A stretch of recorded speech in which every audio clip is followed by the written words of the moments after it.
first, I think the Chinese are waiting for the election before they really retaliate against U.S. companies. So I think you will see a lot more from the other side post-elections in the U.S. So, I think if you look on the U.S. side, who potentially could be at risk, it's really other large companies that have very large Chinese exposure. I mean, what else could potentially happen? I mean, there's already reports about SMIC, about other foundries and other challenges to the semiconductor space.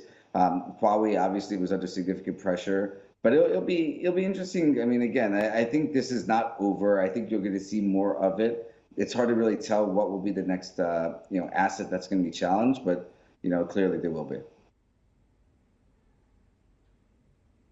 In terms of this being a barometer for the success or unsuccessful ability for Chinese companies to do business properly, as you might say, in the United States, do you think this could change on November 4th, or is this something that we're going to see going on down the pike, whatever administration we get? Yeah, and I think it's a great question. It's probably the right question. I don't think anybody really knows. I mean, I think it's the right move is for both of these countries to act together and work together. Clearly, I think there could be different ways or different approaches that transpired, but I think it's in both countries' best interest to work together. And I think many people on the global front would agree with that statement. I think it's too hard to really tell and say, how each of these countries independently are going to react. I think we would like to see them work closer together. I think the election has a big part to do with what will actually happen from the Chinese side. But again, we're going to have to wait and see how this all plays out. Do these companies like TikTok pose a threat to national security as is being claimed? It's a good question, Matt.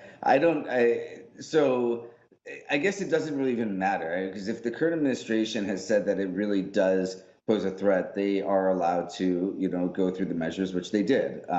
Now, with a new current administration, so let's say things change with an election, that new administration can change this with a swipe of a pen. A signature could reverse this right off the bat. So this is something that's very easily could be reversed in a new current administration. Now, with this deadline that's really taking place in a few days, it's really unclear on what's really going to happen with this partnership. What are the real details behind what Oracle and ByteDance are doing? And I think that's really important. And then on top of it, will Beijing even allow whatever ByteDance is trying to offer to Oracle? That's another part that nobody's really talked about yet, and I think that's really important. I think there's currently the algorithm and getting some of this information. China doesn't want it to go to U.S. hands, and the U.S. doesn't want the U.S. data in China's hands. So it'll be really interesting to see what actually happens and what gets approved and what doesn't.